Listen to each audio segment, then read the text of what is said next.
mga kainday, meron akong ibabalita sa inyong mga pangyayari dito sa Croatia na Diyos ko Lord, kakaawa yung bata. Isang Pilipina, ito yung lalagay ko na lang dito yung nabalita ito sa website ng dito sa Croatia. Pilipina nanganak sa kabukiran. Nanganak siya hindi sa ospital. Tapos yung bata iniwan niya kung saan siya nakatira sa pinto. Iniwan niya pagkatapos niyang manganak. Na-trace siya, nahuli. Yung bata dinala sa split, yung siya sinakay sa ambulance, dinala sa emergency hospital or dinala ng ambulance. Yung bata sinakay sa helicopter, dinala dun sa split. Bandang seaside ata to So, bakit hindi siya nanganak sa hospital kung meron namang lokal or Pilipino yung tatay niya? Pero balita ko, pamilyadong tao to. I-comment nyo na lang kung ano yung nasagap yung balita. Pero sa akin, nasagap kong balita, itong babae, tsaka itong jowa niya is pamilyado sa Pilipinas. Kasi kung hindi, bakit hindi siya nagpadala sa ospital? Diba? Kung nandyan yung jowa niyang Pilipino, bakit hindi inayos yung pagpanganak ba? Kawawa yung bata. Ngayon, ang point ko dito, okay lang naman maglandi. Tao lang naman tayo, diba? Kung hindi mapipigilan yung pakikipagrelasyon kahit sa may mga asawa na yung karelasyon, Diyos ko Lord, nakapunta nga dito sa Croatia na ang mahal ng bayad, ang mahal ng placement fee, ang mahal ng mga requirements. Kondom hindi mabili. Maglalandi naman laang, wag na mag-iwan ng bakas. Kawawa din yung anghel Maabandon na. Diyos ko Lord, kawawa talaga. Mababae man ng malalaki.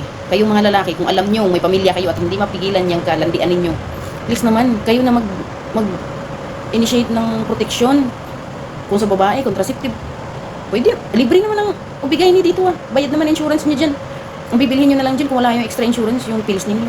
Pwede naman kayo magpunta ng ubigay ni, may insurance naman tayo dito, may health insurance naman tayo dito. Punta kayo ng ubigay ni, magpareseta kayo ng gamot. Kasi hindi naman makakabili dito over the counter ng pills. Or kung ayaw ninyo, yung partner ninyong makasalanan din, pumunta ng Spar, Consum, may kondom doon. Ano ba yan? Ayan, nabalita. Headlines, Pilipina. Imbis na okay yung image natin dito, hardworking, tapos ganyan. Hindi naman tayo perfecto, oo. Pero sana naman, huwag magkalat. Kung hindi mapipigilan, yun na nga, inuulit ko, mag-contraceptives, yung pills ng mga babae or kondom ng mga lalaki. So, wala pang madadamay na bata, wala pang madadamay na tao na sa kabulastugan ninyo. Diyos ko Lord, nakakaawa pero hindi siya victim Hindi victim yung ganyan Hindi victim talaga. Kasi una pa lang, kung alam niyo man ay asawa, magproteksyon na. O, di ba?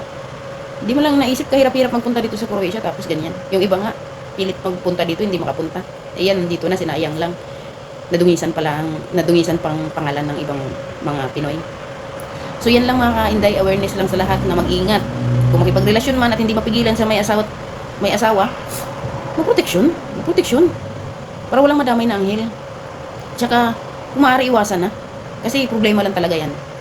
Problema lang talaga pag active pa yung asawa sa Pilipinas. Or nandito man yung asawa. Sus, gulo lang ang nakakaya sa ibang mga lahi na, ayan, laking ano niyan laking balita niyan Babae nanganak, iniwan yung sanggol sa kapitbahay o sa trabaho, sa bahay na tinirahan niya sa pintuan. Bakit iiwan? Ba't hindi napunta ng ospital? Nanganak doon. Prinasis yung insurance, pagpanganak, kung legal ang pagpanganak niya or yung pagbubuntis niya. Di ba? Sana maging awareness to sa lahat. Sana lang. Nakakaawa yung bata. Maraming salamat.